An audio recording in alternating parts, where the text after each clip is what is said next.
The news day continues here on One News Now. I'm Riza Diaz. The health department is eyeing to vaccinate at least 70% of Filipinos by December. In yesterday's Laging Handa briefing, Health Undersecretary Maria Rosario Vergeres said that at the current rate of inoculation in the country, the target of 600 to 800,000 jabs per day is not far off, especially since around 700,000 people were vaccinated on Friday. She added that they are optimistic that at least 70% of the population will be protected against severe or symptomatic COVID-19. May mga targets tayong gustong makamit para pagdating po ng Disyembre, we will be able to at least cover 70% of our population. Meron ho tayong 500,000 na target per day. Ngayong Oktubre, by November, ang atin pong projection at ang ating target is 800,000 per day. Pagdating ng December, we are targeting about 600,000 jobs per day. So sa tingin po namin, mukhang kaya nating gawing lahat ito para bumilis ang bakunahan, mas marami pong maprotektahan dito po sa ating bansa. The National University campus in Pasay has been approved to resume limited face-to-face classes.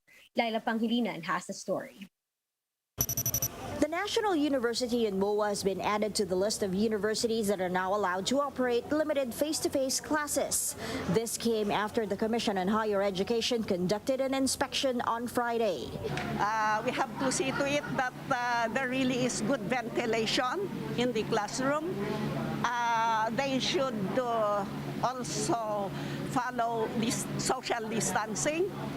And the facilities are supposed to be arranged in such a way now that the students are safe from the virus. The university has an isolation room complete with oxygen tank and its own toilet. School management admits that it took a lot of preparation to ensure the safety of students and personnel. Isang taon po kami naghanda because ang aming pong purpose po dito ay maihanda at maging safe ang ating mga anak na papasok po sa National University. Kami po'y nangangako na inyong mga anak ay magiging safe. Limited laboratory classes are expected to be a big help for students who are challenged to learn the practicals online. But it's really a lot of skill-based learning, no? Actual with your hands, okay, your body movement, etc. And it depends a lot on technique. So how can that happen if not in actual practice face-to-face? So that's why it's very important that it resumes. This would also lessen the backlog that the pandemic created in some industries, such as dentistry. Imagine we had already practically 2 batches who have not completed their clinicals because of the pandemic. So medyo umiipon na sila. Within the next 2 weeks, 80 new normal laboratories will be used by the students. Each one can accommodate 10 to 18 versus 40 students pre-pandemic. Students are separated by a tempered glass in their cubicles with exhaust fans and air filters. Unvaccinated students will be allowed to attend face-to-face classes but will be separated from those that are immunized. They are set to go to the university for 4 straight days. The students and the faculty members will go every day for 4 days, after which they stop and then they will rest for 10 days. Basically, an online clinical training. More in-person activities are expected to be allowed next year under the Phase 2 face-to-face classes. For News 5, Laila Pangilinan, we are One News. Time now for some quick-fire off today's stories from across the nation. Oil prices will hike up for the 9th straight week as global prices continue to increase. Currently, the oil price adjustments for this year stand at a net increase of almost 20 pesos per liter for gasoline, 18 pesos per liter for diesel, and around 15 pesos per liter for kerosene. The upcoming price hike is expected to increase gasoline prices by up to 1 peso and 20 centavos, while diesel prices will be increased by up to 50 centavos. POEA has partially lifted the OFW deployment ban to Iraq. However, only returning overseas Filipino workers can be deployed again to Iraq, while the ban remains for newly hired workers. This means that OFWs in Iraq who are looking forward to spend Christmas in the Philippines may come home as they can fly back again after their vacation.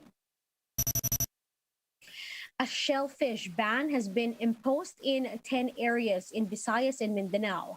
This as shellfish collected in these areas remain positive for red tide toxins beyond the regulatory limit. These areas include the coastal waters of Dawis and Tagbilaran City in Bohol, Dumanquillas Bay in Zamboanga Sur, and Lianga Bay in Surigao del Sur. Now, also under red tide alert are Villarreal, Cambatutay, and San Pedro Bays in Western Samar, Carigara Bay and the coastal waters of Leyte Town, and Matarinao Bay in eastern Samar. The BFAR said that all types of shellfish gathered in these waters are not safe for human consumption. We'll be back with more stories after the break. Keep it here on One News.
Here's to watching One News Now. I'm Riza Diaz.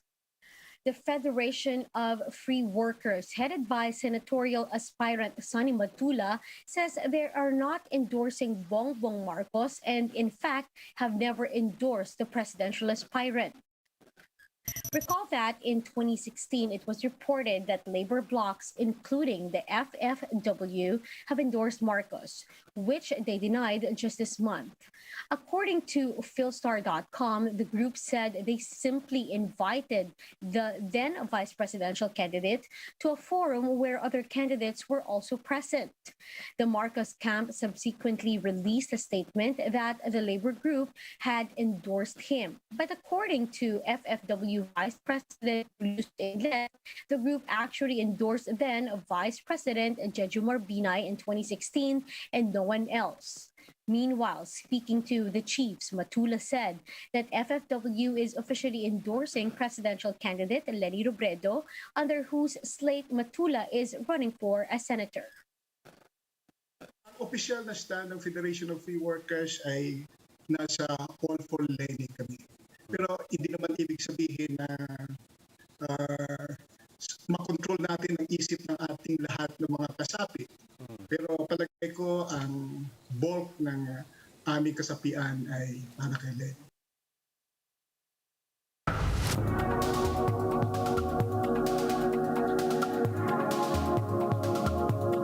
China tech stocks slump as the country moves to temporarily slow down new online game approvals, leading top Chinese games company to lose more than $60 billion. This Bloomberg report or quick take will tell us more. Peter, tell us about the details of this meeting between regulators and these big gaming stocks.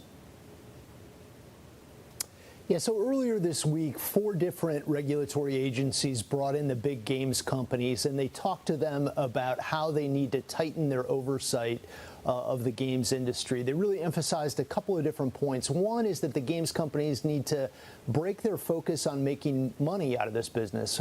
They need to move away from focusing solely on profits. And then secondly, the games companies need to get on board with the government's agenda of breaking addiction to games among the country's youth. So we knew that China was tightening restrictions on the whole games industry. They imposed this rule where minors can only play for 3 hours a week, a very serious limit. So we knew that there were restrictions already in place, but this discussion with the regulators clarified that there's some very tough talk about how the games companies need to get on board with helping the government with some of these restrictions. No wonder we saw that slump in gaming stocks, as this GTV chart on the Bloomberg shows, and really not helping sentiment. Also, another SCMP report about gaming approvals. Yeah, I'm glad you brought up the South China Morning Post report. Originally, they reported that there was going to be a freeze on the approval of new games within the whole China games industry. The newspaper later corrected that report and said there is not a freeze. They're actually going to slow down the approvals of games. So that distinction is pretty important. Back in 2018, there was a freeze on game approvals that hit the share prices, the businesses of these games companies, particularly Tencent, pretty hard. So at first, people thought this was going to be as serious as back in 2018. Now that there's this slowdown on the approvals of games, it's a little bit less serious. It still means that they need to get on board, though, with this agenda of the government in terms of how the country's youth deal with these games. So it's still negative news overall for the games business, but it's not quite as bad as that original report had conveyed. Now here's a quick look at some of today's headlines.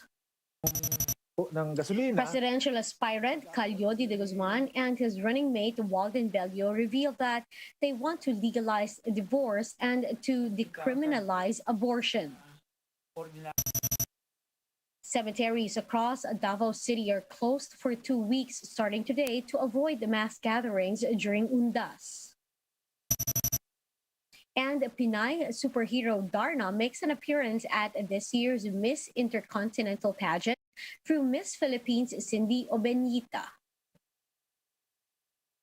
And those are the top stories of the hour. Join us later again at 12 noon as we continue to monitor the day's biggest stories.